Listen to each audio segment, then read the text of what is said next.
నమో తస్స భగవతో అర్హతో సమ్మా సంబుద్ధస్స. ఈరోజు మనం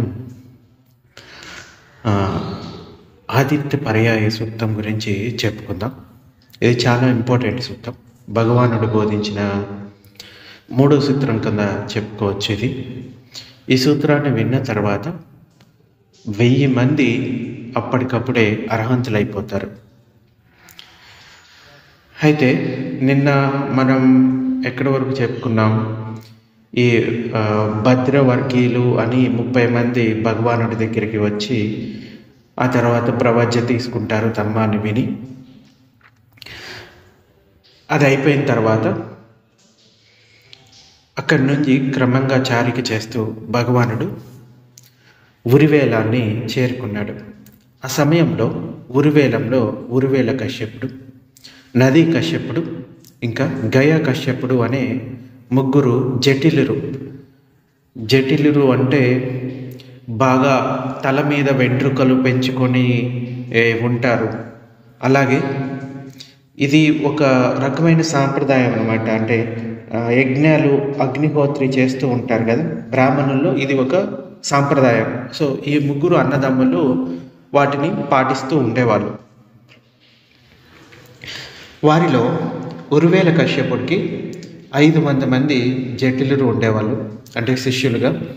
గయా కశ్యపుడికి 300 మంది, నదీ కశ్యపుడికి 200 జటిలురికి నాయకులుగా ఉండేవాళ్ళు. అంటే మొత్తం అన్నదమ్ములు 3 కలుపుకుంటే మొత్తం 1000 మంది శిష్యులు ఉండేవాళ్ళు. భగవానుడు ఉరివేల కశ్యపుని ఆశ్రమానికి చేరుకొని అతనితో ఇలా అంటాడు: ఓ కశ్యప, నీకు భారం కాకపోతే ఈ రాత్రి నేను నీ అగ్నిశాలలో నివసిస్తాను అంటాడు.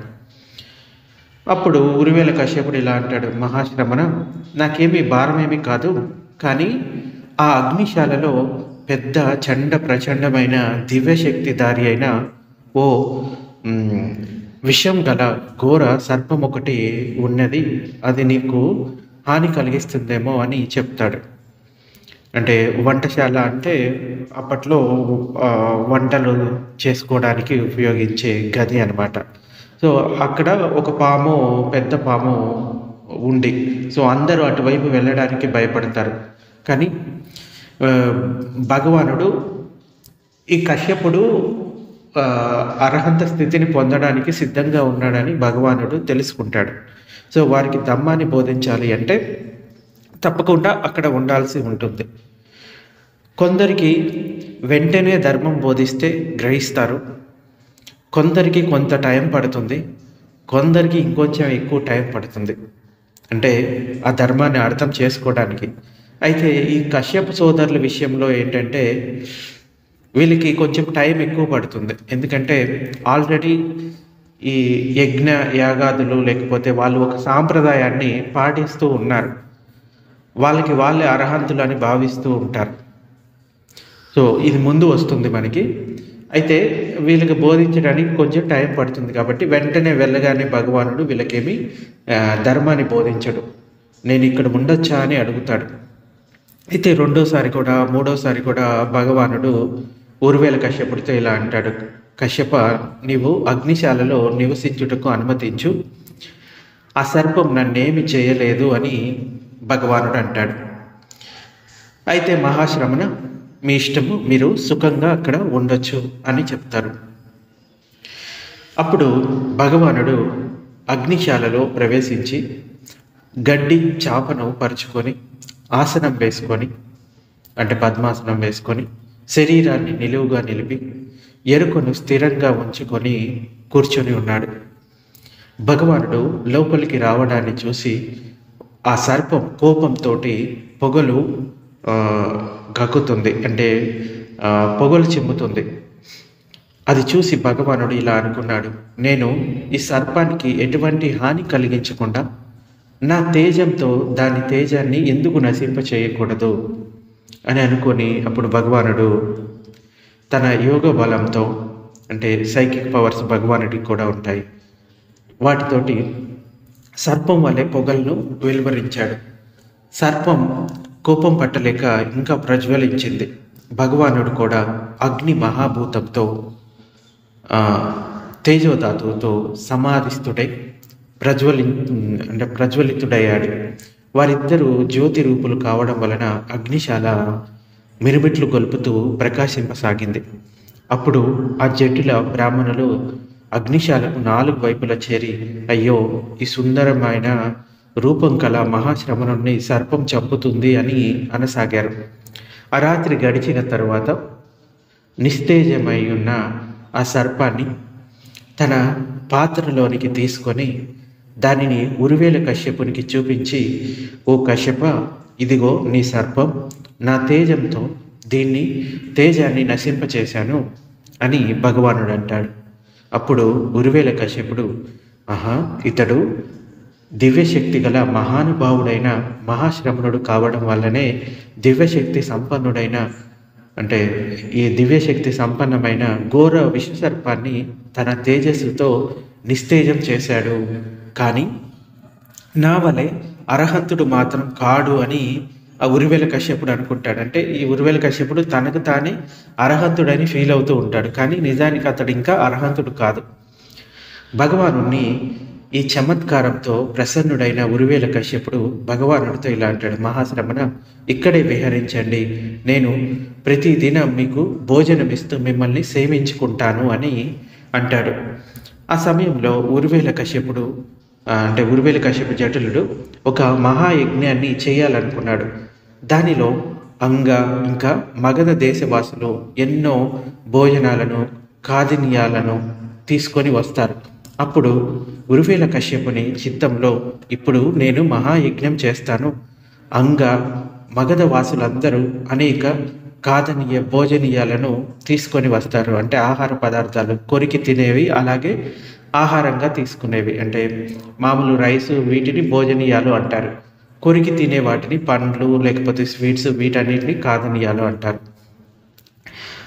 ఒకవేళ మహాశ్రమణుడు వారి ముందు తన యుద్ధి శక్తిని చూపిస్తే అతనికి లాభ సత్కారాలు పెరిగి నాకు తరుగుతాయి అని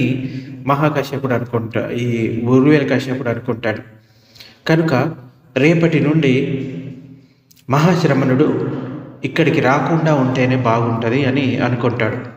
భగవానుడు ఈ ఉరువేల కశ్యపుని చిత్తంలోని వితర్కాన్ని, ఆలోచనని తన చిత్తంతో తెలుసుకొని ఆయన ఉత్తర కురుభూముల్లో భిక్ష కోసం, వేరొక చోట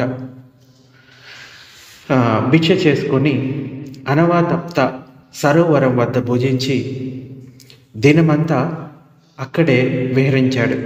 ఆ రాత్రి గడిచిన తర్వాత కశ్యపుడు భగవానుని వద్దకు వచ్చి, మహాశ్రమణ, భోజనానికి సమయం అయింది, ఆహారం సిద్ధంగా ఉంది, మహాశ్రమణ, నిన్న ఎందుకు రాలేదు అని అడుగుతాడు. ఏమి తెలియనట్టే, ఎందుకు రాలేదా అని మీరు ఎందుకు రాలేదా అని మిమ్మల్ని స్మరించాము అని ఆ కశ్యపుడు అంటాడు. మీకోసం ఆహారాన్ని కూడా సిద్ధంగా ఉంచాము అని చెప్తాడు. కశ్యప, ఎందుకలా అంటావు? నీ చిత్తంలో ఇటువంటి ఆలోచన కలగలేదా? నీ చిత్తంలోని ఆలోచన గ్రహించి నేను ఉత్తరకు కురుభూములకు పోయి భిక్ష చేసుకొని అనవతప్త సరోవరం వద్ద భుజించి పగలంతా అక్కడే విహరించి వచ్చాను అని భగవానుడు చెప్తాడు. అప్పుడు ఉరువేల కశ్యపుడు ఇలా అనుకుంటాడు, ఈ మహాశ్రమణుడు దివ్యశక్తిధారి, ఇతరుల చిత్తంలోని విషయాలను కూడా గ్రహింపగలడు, అయినా నా వంటి అర్హంతుడు మాత్రం కాడు అని అనుకుంటాడు. భగవానుడు ఉరువేల కశ్యపుని భోజనాన్ని స్వీకరించి అదే వనఖండానికి పోయి విహరింపసాగాడు. ఒక సమయంలో భగవానుడికి పాంశుకూలం లభించింది. పాంశుకూలం అంటే చెత్త కుప్పల పైన శ్మశానంలో దొరికే గుడ్డ పేలికలు అని చెప్పవచ్చు. వాటిని కుట్టుకొని చీవరంగా ఉపయోగించుకుంటారు. అయితే భగవానుడికి ఆ పాంశుకూలం దొరికిన తర్వాత ఇలా అనుకుంటాడు, ఈ పాంశుకూలాన్ని ఎక్కడ ఉతకాలి అని. అప్పుడు ఒకానొక దేవత భగవానుడి చిత్తంలోని విషయాన్ని తెలుసుకొని తన చేతితో ఒక కోనేరును తవ్వి భగవానుడితో, బంతే భగవాన్, ఈ పాంశుకూలాన్ని ఇచ్చట ఉతకండి అని చెప్తుంది. అప్పుడు భగవానుడు ఈ పాంశుకూలాన్ని దేనిపై ఉతకాలి అనిపించింది. అప్పుడు అదే దేవత ఒక పెద్ద బండరాయిని అక్కడ సృష్టించడం జరిగింది. అయితే భగవానుడు నేను దేని ఆధారంతో కిందికి దిగాలి అని అనిపించింది. అయితే అక్కడ కొమ్మను వేలాడదీశాడు ఆ దేవత భగవానుడు అక్కడ కిందకి దిగడానికి. అప్పుడు భగవానునికి ఈ పాంశుకులాన్ని ఎక్కడ ఆరవేసుకోవాలి అనిపించింది. ఆ దేవత ఒక పెద్ద బండరాయిని అక్కడ వేశాడు దాని మీద ఆరవేసుకోవడానికి. ఆ రాత్రి గడిచినంతనే ఉరువేల కశ్యప జటిలుడు భగవానుని వద్దకు పోయి, మహాశ్రమణ, భోజన సమయం ఇది, ఆహారం సిద్ధమైంది. ఇదేమిటి, ఈ పుష్కరిణి ఇంత అంటే ఇంతకుముందు ఇక్కడ లేదు, ఈ రాయి ఇంకా ఈ శిల, ఈ వృక్షము, ఈ కొమ్మ, ఇవి చెట్లు లేవు ఇంతకుముందు, ఇవి ఇప్పుడు వచ్చాయి, ఎలాగా అని అడుగుతాడు. అప్పుడు భగవానుడు ఇలా చెప్తాడు, కశ్యప, నాకు పాంశుకులం లభించింది, అందుకోసం ఇలా నేను మనసులో అనుకోగానే ఒక దేవత నాకు ఇవన్నీ ఏర్పాటు చేసిందని భగవానుడు చెప్తాడు. ఉరువేల కశ్యప జటులుడు మనసులో ఇలా అనుకుంటాడు, ఈ మహాశ్రమణుడు దివ్యశక్తిధారి మహానుభావుడు, కానీ నా వంటి అర్హంతుడు కాదు, అంటే అర్హంతుడు మాత్రం కాదు అని మళ్ళా అలాగే అంటే తనను తాను అర్హంతుడిగా ఫీల్ అవుతూ ఉంటాడు. భగవానుడికి ఈ విషయం తెలుస్తూనే ఉంటుంది, అతడు మనసులో ఏం ఫీల్ అవుతున్నాడు అని. కానీ సరైన సమయం కోసం భగవానుడు వేచి ఉంటున్నాడు. అయితే భగవానుడు కశ్యపుడి భోజనాన్ని స్వీకరించి అదే వనఖండంలో విహరింపసాగాడు. ఒకసారి అకాలంలో పెద్ద వర్షం వచ్చి భగవానుడు నివసిస్తున్న ప్రదేశం వరద నీటిలో మునిగిపోయింది. అప్పుడు భగవానుడు తన మనస్సులో నేను నీటినంతా తొలగించి మధ్యలో ధూళిగల భూమిపై ఎందుకు విహరింపకూడదు అనుకున్నాడు. అప్పుడు భగవానుడు నీటిని తొలగించి ధూళిగల భూమిపై సంచరింపసాగాడు, అంటే తన సైకిక్ పవర్స్ తోటి. అప్పుడు ఈ కశ్యపుడు ఇలా అనుకుంటాడు, అయ్యో మహాశ్రమణుడు నీటిలో మునిగిపోలేదు కదా అనుకొని నావను తీసుకొని అనేక మంది జటులను వెంటబెట్టుకొని ఉరువేల కశ్యపుడు భగవానుడు విహరించే ప్రదేశాన్ని చేరుకొని భగవానుడు ధూళిగల నేలపై సంచరించడాన్ని చూసి, ఆహా, ఈ మహాశ్రమణుడు నీవు ఎక్కడ ఉన్నా అంటే ఇక్కడ ఉన్నావా అని అంటాడు. అవును, ఇక్కడున్నాను అని భగవానుడు ఆకాశంలోనికి ఎగిరి నావలోనికి దిగి నిలబడ్డాడు. అప్పుడు మహాకశ్యపుడు ఇలా అంటాడు, ఓహో, ఈ మహాశ్రమణుడికి చాలా సైకిక్ పవర్స్ ఉన్నాయి, ఇంది శక్తి చాలా ఉంది, అయినా కూడా నా వంటి అర్హంతుడు మాత్రం కాదు అని మళ్ళీ మనసులో అనుకుంటాడు. ఇంకా ఇప్పుడు భగవానుడు ఇలా అనుకుంటాడు, ఈ మూర్ఖుడు మహాశ్రమణుడు దివ్యశక్తిధరుడే, కానీ నా వంటి అర్హంతుడు మాత్రం కాదు అనే అభిప్రాయానికి ఎంతకు వదలటం లేదు. ఇక నేను ఇతన్ని ఎందుకు మందలించకూడదు, అంటే అర్హంతత్వాన్ని పొందకుండానే అర్హంతుడుగా అతడే ఫీల్ అవుతూ ఉన్నాడు, అతన్ని మందలించాలి అని అనుకుంటాడు. మందలించడం అంటే తన తప్పుని ఎత్తి చూపడం. అప్పుడు భగవానుడు ఉరువేల కశ్యప జటులునితో ఇలా అంటాడు, కశ్యప, నీవు అర్హంతుడివి కాదు, అసలు అర్హంత మార్గాన్ని పట్టినవాడవు కూడా కాదు, అర్హంతుడు అయ్యే పద్ధతి కానీ అర్హంత మార్గంలో ప్రవేశించే పద్ధతి కానీ నీకు తెలియదు అని అన్నాడు. అప్పుడు ఉరివేల కశ్యప జటిలుడు భగవానుని చరణాలపై శిరస్సు వంచి, బంతే, భగవానుని వద్ద నాకు ప్రవజ్య లభించుగాక, ఉపసంపద లభించుగాక అని అంటాడు. అయితే కశ్యప, నీవు 500 జటిలురికి నాయకుడివి, వారి గురించి కూడా నువ్వు ఆలోచించు అని భగవానుడు చెప్తాడు. ఎందుకంటే ఆల్రెడీ కొంతమంది శిష్యులు ఉన్నారు కదా, సో వాళ్ళందరినీ వదిలిపెట్టి వస్తే వాళ్ళు అటు ఇటు కాకుండా అయిపోతారు, వారి గురించి కూడా ఆలోచించు అని చెప్తాడు. అప్పుడు ఉరివేల కశ్యపుడు ఆ జటిలుల వద్దకు పోయి, నేను ఈ మహాశ్రమణుని వద్ద ఈ ఉపసంపద అంటే ప్రవజ్య ఉపసంపద దీక్షను పొందాలనుకుంటున్నాను, మీరు మీ ఇష్టం ఉన్నట్లు చేయవచ్చును అని అన్నాడు. అప్పుడు వాళ్ళంతా ఇలా అనుకుంటారు, మాకు మొదటి నుండి మహాశ్రమణుడు అంటే ఇష్టం ఉంది, మీరు మహాశ్రమణుల శిష్యులు అయితే మేమందరం కూడా ఆ మహాశ్రమణుల శిష్యులం అవుతాము.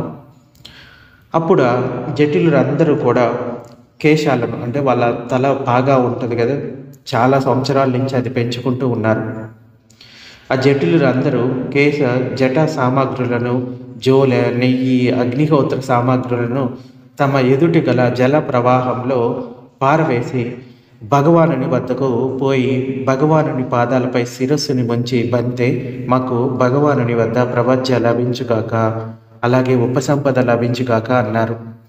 అప్పుడు భగవానుడు, భిక్షువులారా రండి, ధర్మం స్వాఖ్యాతమైనది, దుఃఖాన్ని చక్కగా నాశనం చేయడానికి బ్రహ్మచర్యాన్ని పాలించండి అన్నాడు. అంటే ఇంతకుముందు ఉపసంపద బుద్ధుణ్ణి, ధమ్మాన్ని, సంఘాన్ని శరణు పొందడంతో అది ఉపసంపదగా మారిపోయేది. ఇక్కడ భగవానుడు ఇలా పలుకుతాడు పాలీలో, ఏహి బిక్కు అంటే రండి భిక్షువులారా అని అనడంతో వాళ్ళు భిక్షువులుగా మారిపోయేవాళ్ళు. అంటే వాళ్ళ శరీరం పైన చీవరాలు వచ్చేది, పాత్ర వచ్చేది. సో ఈ ఏహి బిక్కు ఉపసంపద వాళ్ళకి అంటే ప్రవజ్య దొరికేది ఈ విధంగా. దీనికి కారణం ఏంటంటే మనం ఎన్నో జన్మల్లో భిక్షువులకు కానీ, భిక్షు సంఘానికి కానీ, భగవానుడికి కానీ చీవరాలు దానం చేయడం వల్ల ఈ ఏహి బిక్కు ఉపసంపద అనేది వాళ్ళకి వారి పుణ్యం ద్వారా లభిస్తుందని భగవానుడు కొన్ని చోట్ల చెప్తాడు. అయితే వీళ్ళు ఇంతకుముందు యజ్ఞాలు, యాగాదులు, లేకపోతే తలను జటలు కట్టే విధంగా చేతి గోళ్ళు పెంచుకోవడం, ఇవన్నీ కొన్ని సాంప్రదాయాలుగా పాటిస్తూ ఉండేవాళ్ళు. వాటి ద్వారా మేము మోక్షాన్ని పొందుతాము, నిబ్బానాన్ని పొందుతాము అనుకునేవాళ్ళు. కానీ నిజానికి అది నిబ్బానాన్ని పొందడానికి మార్గమే కాదు. అంటే అర్హంతులు కారు, అర్హంతులు మార్గాన్ని నడిచే అది అసలు మార్గమే కాదు, అది వ్యతిరేక మార్గం అని చెప్పవచ్చు. అటువంటి యజ్ఞాలు, యాగాదులు ఏవైతే ఉన్నాయో. అయితే వీళ్ళు ఉపసంపద తీసుకున్న తర్వాత నది కశ్యపుడు నదిలో కొట్టుకొని వస్తున్న ఈ కేశాలు అంటే తల వెంట్రుకలు, ఇంకా జట సామాగ్రులను, అగ్నిహోత్ర సామాగ్రులను చూసి అయ్యో మా అన్నగారికి ఆపద కలగలేదు కదా అనుకొని జటిలులతో ఇలా చెప్తాడు, పొండి మా అన్నగారిని వెతకండి అని తాను కూడా 300 మంది జటిలులతో ఆ ఉరివేల కశ్యపుని వద్దకు పోయి, కశ్యప ఇది మంచిదేనా అన్నాడు. ఆయుష్మాన్ అవును ఇది మంచిదే. అప్పుడు జటిలురు కూడా కేశ సామాగ్రులను ప్రవాహంలో పారవేసి భగవానుని వద్దకు పోయి, బంతే మాకు ఉపసంపద లభించుగాక అని అన్నారు. అదే ఆ ఆయుష్మంతులకి ఉపసంపద అయ్యింది. నదిలో కొట్టుకొని వస్తున్న కేశ సామాగ్రిని చూసి గయా కశ్యపుడు ఏమైందో మా అన్నలకి నేను వెళ్ళి చూస్తాను అని అతడు కూడా వెళ్ళిన తర్వాత తన 200 మంది శిష్యులతోటి అతడు కూడా ప్రవజ్య ఉపసంపద తీసుకుంటాడు. అంటే మొత్తం ఒక 1000 మంది అక్కడ ఉన్నారు. అప్పుడు భగవానుడు ఉరివేలంలో ఇష్టానుసారం విహరించి సహస్ర జటిల అంటే సహస్ర అంటే 1000 మందితో కలిసిన భిక్షు సంఘంతో గయా శీర్షానికి పోయాడు. అంటే అక్కడ ఆ ప్రదేశం పేరు. సో అప్పుడు ఈ ఆదిత్య పర్యాయ సూక్తం చెప్పడం జరిగింది. ఇది చాలా ఇంపార్టెంట్ సూక్తం. దీన్ని అర్థం చేసుకుంటే నిజంగా అర్హంత స్థితిని పొందవచ్చు.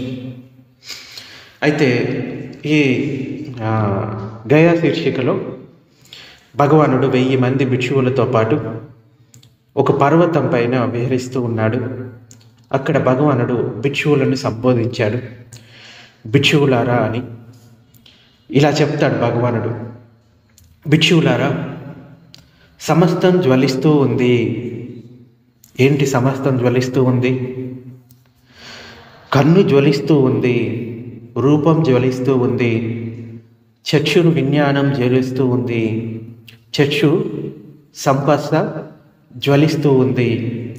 చక్షు సంపస్స వల్ల కలిగే వేదనలు, సుఖం, దుఃఖం, అదుఃఖ, అసుఖ అంటే 3 రకాల వేదనలు అన్నీ జ్వలిస్తూ ఉన్నాయి. దేంతో? రాగాగ్నితో, ద్వేషాగ్నితో, మోహాగ్నితో జ్వలిస్తూ ఉన్నాయి.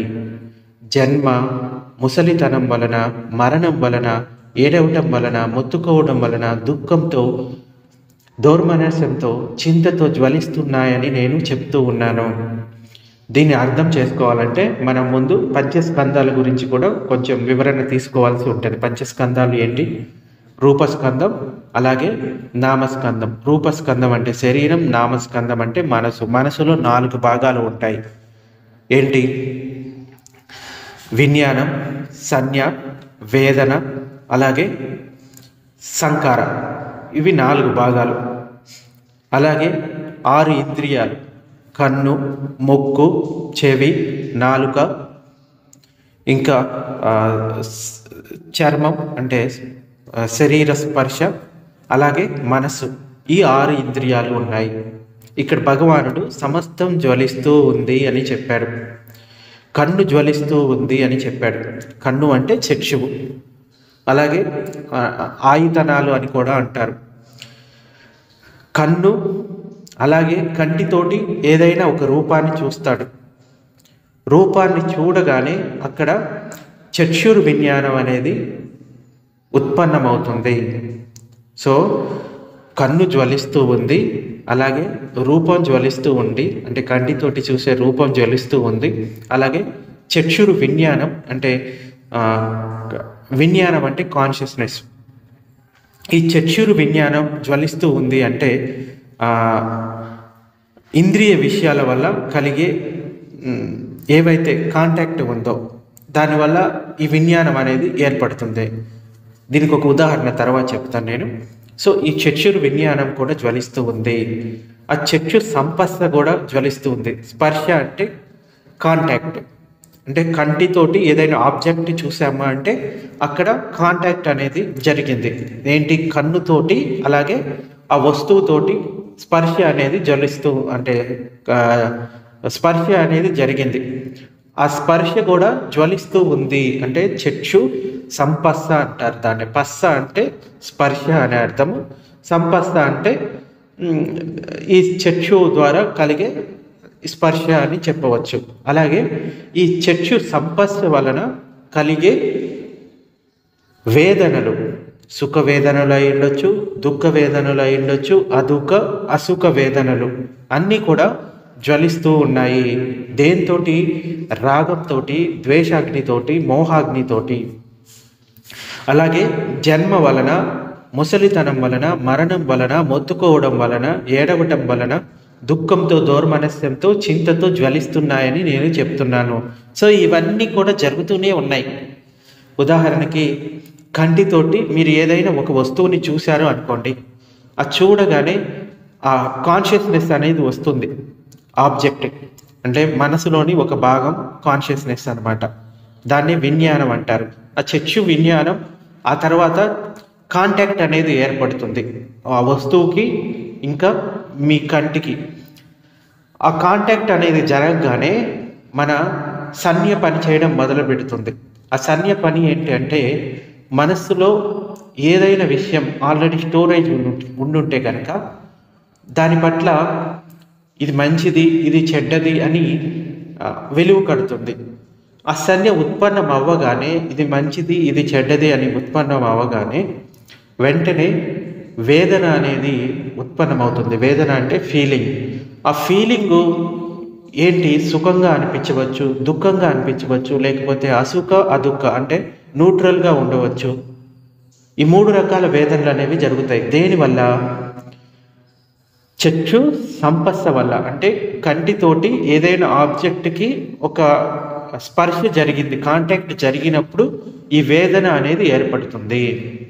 ఉదాహరణకి మీ ఎదురుగా ఏదైనా ఒక వస్తువు ఉంది అనుకోండి, ఒక వాటర్ బాటిల్ ఉంది అనుకోండి. అసలు ఈ కంటితోటి ఆ వస్తువుని చూశారు, దాన్ని చూడగానే ఏమనిపిస్తుంది?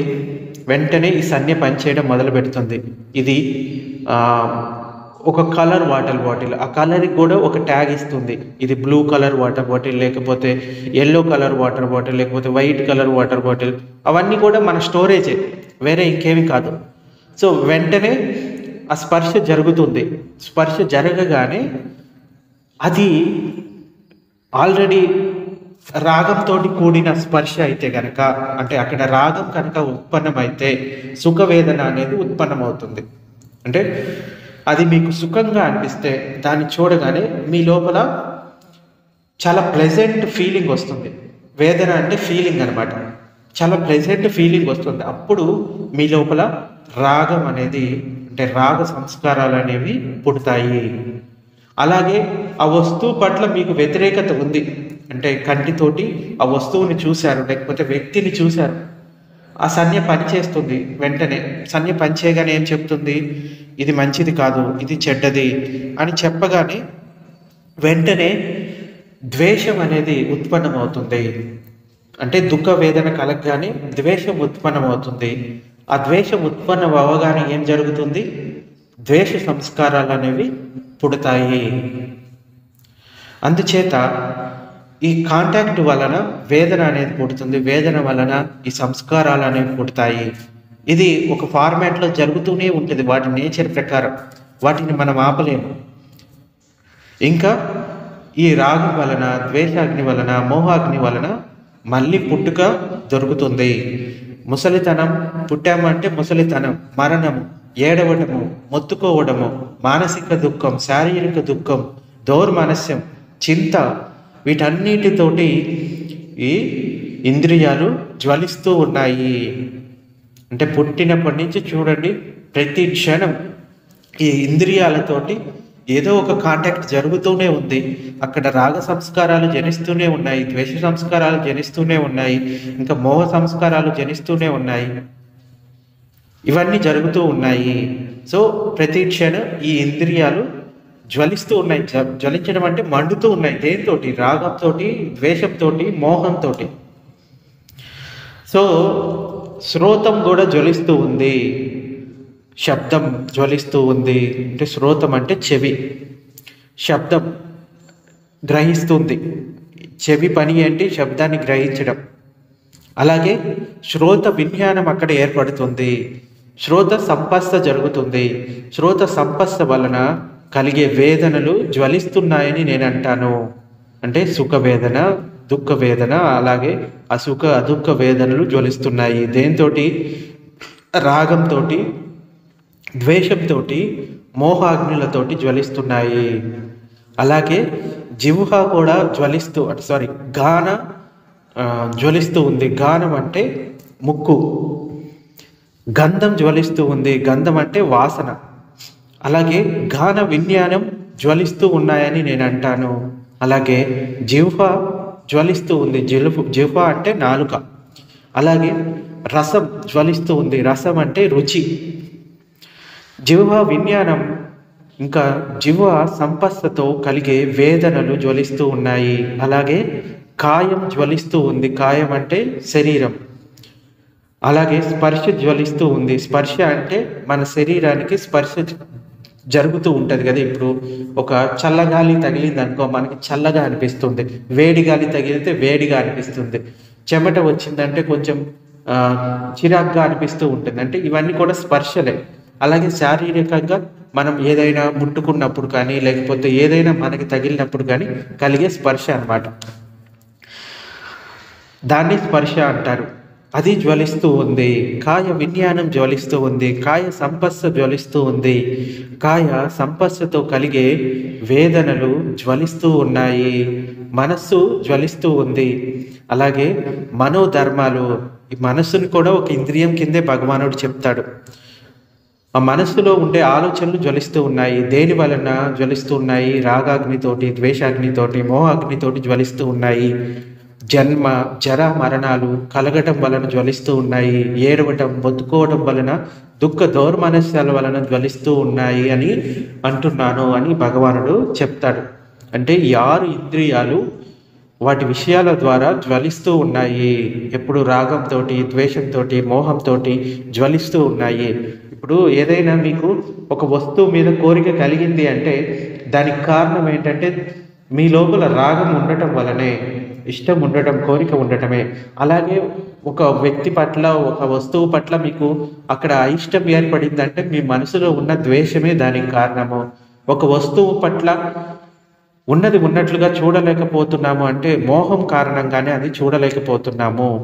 అంటే విషయాలను తెలుసుకోలేకపోతున్నాము. అంటే మన మనసులో అన్ని దుఃఖాలకు కారణము రాగద్వేష మోహాలే. ఇంకా భిక్షువులారా, ఇలా తెలుసుకొని ధర్మాన్ని వినే అరియ శ్రావకుడు. అరియ శ్రావకుడు అంటే శ్రోతాపన్న స్థితిని పొందినవాడు సగదాగామి, అనాగామి, అర్హంతులు, లేకపోతే మార్గఫలాలు పొందిన వాళ్ళు అని చెప్పవచ్చు.